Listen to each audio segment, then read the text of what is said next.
Ningon ang atong tubag sa Salmo, kung karon makadungog kamo sa sumpay sa iyang tingog, ayaw patigaha ang inyong mga kasing-kasing.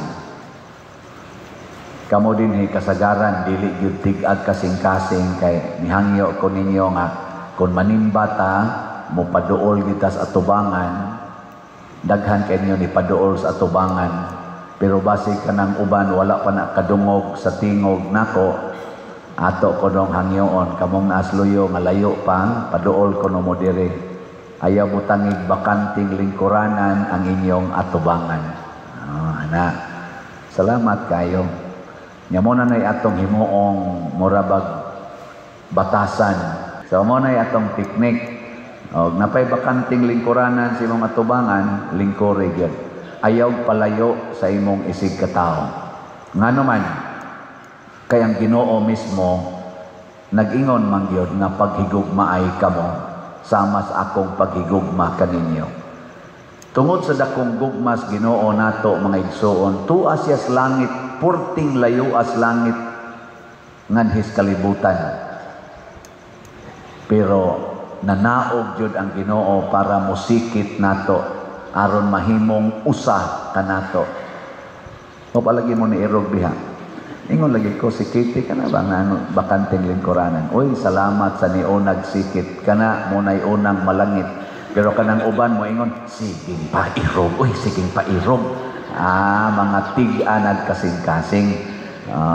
Tanaw, daghan lagi yung buutan din Kaya ako naman ko'y nasuwayan nga usa ka parokya nga nagmisa ko. Niya mo gihapon ng sitwasyon na sikog sulti, nahuman na lang akong humili, wag iniirog. Gitutukan ra gyud ko nako naa sa gid ay tao no nga tig-ag kasing-kasing. Nya nagsugod na dining katig-ag kasing-kasing kanang di gyud musugot og sultihan. Panahon pa ni Hesus, panahon pagali nila ni Moises sa unang pagbasa ang mga tao gamay lang dipikto, bala reklamo dayon reklamo. Unang kusog kay mo reklamo basta dili na mo haom sa atong gusto. Mo na kung magpuyo tas gugma, wa gyoy reklamo, sunod ra dayon. Naminaw ko sa umitan-aw ko sa social media sa hearing sa Senado about sa impeachment. Kung ila bang sundon ang desisyon sa Supreme Court nga ibasura na ang impeachment sa Vice President, kaning article of impeachment para karong tuiga, or dili ba? Dunay sa 24 ka mga senador, ang 19 nisulti og yes, ilang uyunan ang Supreme Court's decision na ang impeachment, articles of impeachment against sa Vice Presidente karong tuiga unconstitutional and invalid from the very beginning. Ang 5 o ang 4 niingon dili mi mooyon, ang usa ni abstain. Sa dihang ni-explain ang pipila sa ilang side nganong mao nay ilang gibutar, ang rason gyud nga lig-on kaayo para sa mga kadtong ni yes, ang Supreme Court mao ang dunay mandato o gahom sa pagsulti og unsa gi tinuod nga kahulugan sa balaod. Kung magkaaway na gani ang lower or other departments or houses, mag-conflict na sa ilang interpretasyon sa balaod, ang patingogon gitawag nila, gisutawag tog supreme or final arbiter ang Supreme Court. Nya kung supakon kuno nato ang gisulti sa Supreme Court, labi na gyud kay unanimous decision to nila, unsa may mahitabo sa atong nasod, maguba ang atong nasod. Kay ngano man ang atong konstitusyon mao nay nag-ana nato. Kita sang mga Katoliko, ang atong credo, kanang atong creed, kana bang minutang nagatuo ako, mao nay sentro sa atong kinabuhi isip Kristiyanos, labi na gyud Katoliko. Kung supako na nato, sa may mahitabo, magguba sad ang atong kinabuhi. Muna, si Jesus, niingon siya, kinsa man kunokos mga tao. Base sa atong kredo, pangutan-on ta mo, kinsa man si Kristo. Awa, di ba? Jutay rin ito bag. Kaya nga naman, why klaro? Ato ramang gunang kilaw-kilaw, nagatuwa ko sa Diyos Amahan, makagahon sa tanan, mabubuhat sa langit ug sa iyo, nagatuwa ko sa Kristo, mga kapimutong, ng natong panampos lang sa Espiritu Santo, ganat Mariang Berin. Ato ramang kilaw-kilawon. Pero ang tinuod, ang Ginoo, nagsulti nato, ug ato sa nang gidawat, atong gituuhan, na si Kristo matuod nga Dios ug matuod nga tao. Dili tingali kayo matugkad sa atong tawhanong abilidad, pero maunay supreme truth. Kay gisulti man na sa supreme being nga mao ang Ginoo. Sama sa Supreme Court, pag-ingon niya nga unlawful, unconstitutional from the very beginning. Sakit dawaton sa taga-Congress nga nag-propose ana, sakit dawaton sa mga senador nga dili gusto nga ihunong ang trial sa impeachment karon. Pero kay maumay pulong ato day nang dawaton nga that is the truth. Usahay ang truth, kung dili man kanunay, sakit yun dawaton. Ang truth ba? Gilingay mong tupado. Lingian. Lingiya ba? Ing nawa ka sakitian ang imong naong? Ing nawa? Ing nawa ka sakitian ang imong naong? Oy, usahay, daghan kay gisakitan siyang naong. Sige na lang, retoke diha sa samin, kay gisakitan siyang naong. Unya ka nang atong naong, kay mao man na ang kamatuoran sa will of God. Di man kita'y ga-design, ana. Kaning atong mga colors buhok, kanang mga purmas kilay, kamatuoran man na. Atong dawaton. Gabi nag-meeting mi dinhi, daghan kay ta, naka-appeal ba mo ato? Wa di ay. So mga tanan, ako tong giawhag, chapel leaders, mga leader sa mga organizations, mga barangay officials, salamat kayo no kay puno guning atong simbahan kagabi o nag-istorya kabatig kamatuoran og usa sa mga kamatuoran nga gipangandoy sa atong community represented by those persons, ang ilag yung gihangyo, Pader, ipa-aircon ning atong simbahan.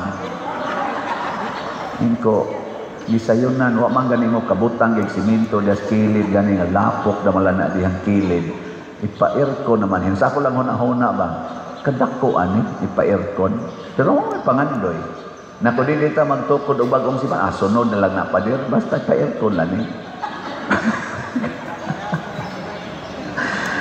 Mo na ilang sentimento, pero ato kunong ukayon ang kamatuoran, pila may kolekta na to. Makapa-aircon ka na, ano ka naman? Lahi ang pangandoy, lahi sad ang realidad. The ideals oftentimes is not true in reality. Nindot kayo na pangandoya, bisan ako nangandoy sa kuwana. Pero na maganit tayo mga structure di awa mahumag construct. Di paloyo mahuman. Na atong kampanaryo pag mahuman abot kinsay ka construct ana palihog dool niya mo nako o kanang ka construct desloyo magistorya tanganong gibinlan ninyo ang mga gubaon o di gubaon wa mahuman tingali ang hunahuna sad sa ni Monsignor LD nga ako nang i-turn over nimo bitaw na i-turn over si Monsignor LD nga ang wa mahuman kung pwede humanon ako sana siyang dawaton. na humano na nato. Pero kanang ipa-aircon mo na. Hashtag mahimo na nato, no? Masaman, okay ka na? Di yun. Lingo yun. Lingo yun. Na may uban ni lingo. Hindi mata. Pati sura na. Pati ba? Mausan na ang giingon sa mga Israelita. Asa man tag tubig. Nganong gidalaman mi ninyo nimo aning desierto aron mga matay las kauhaw. Niduol ra si Moises sa bato. Bato ha? Kanang bato nga puting gahia, desierto pa yun. Mugawas kang tubig ya. Mugawas dili. Di ba? Ayaw, human naman to nahitabon. Pero kung kamulay akong pangutanon ba, kanang batong gahi kayo niya daa pag yung desierto, mugawas kang tubig diha. Dili, oy.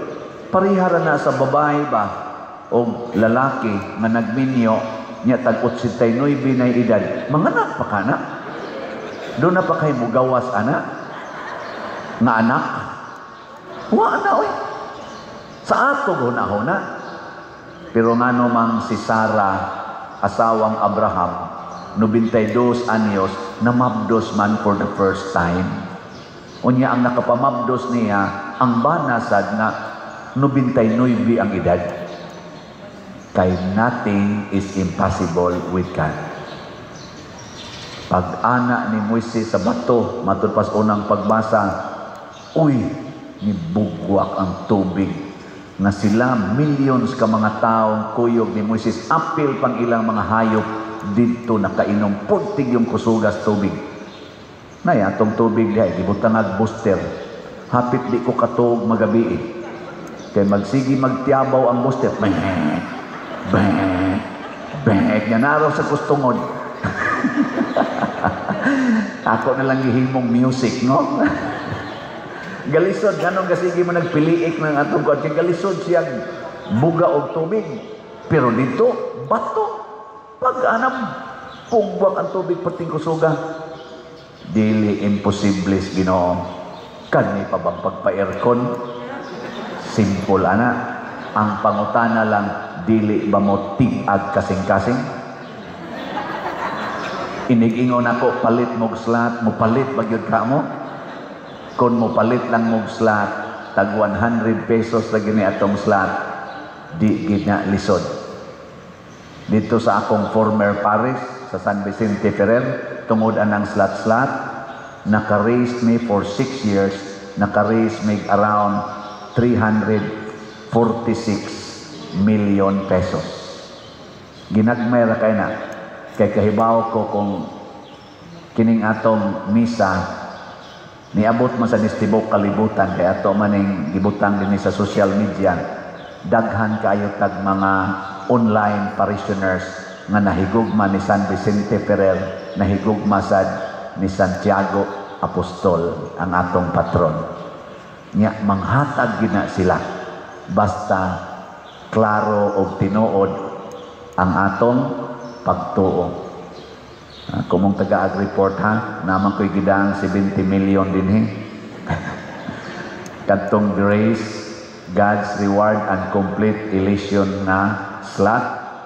Ang atong halin niabot na as of yesterday og 28,619 ka slots, na apay 671,381 ka slots na available. Tag 100 pesos per slot. Ngona, moingon ko, kung karon makadungog mo akong tingog or sa tingog sa simbahan, manindog na ta katong dili tig-ag kasing-kasing.